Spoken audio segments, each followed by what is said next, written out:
Hello guys, in today's video I'm going to show you how to create multiple YouTube channels in one single Gmail account. Using this is actually perfect for managing different content themes without juggling multiple logins. Let's begin. First, open youtube.com, sign in with the Gmail account you would like to use.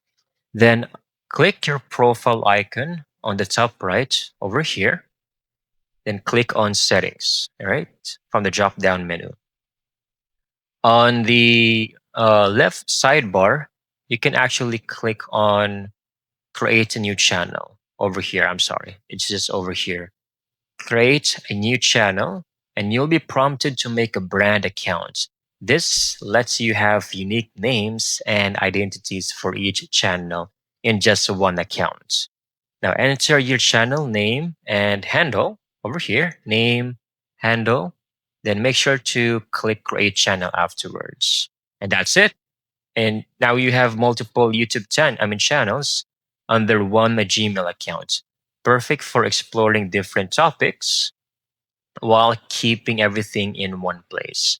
I hope you found this video very helpful.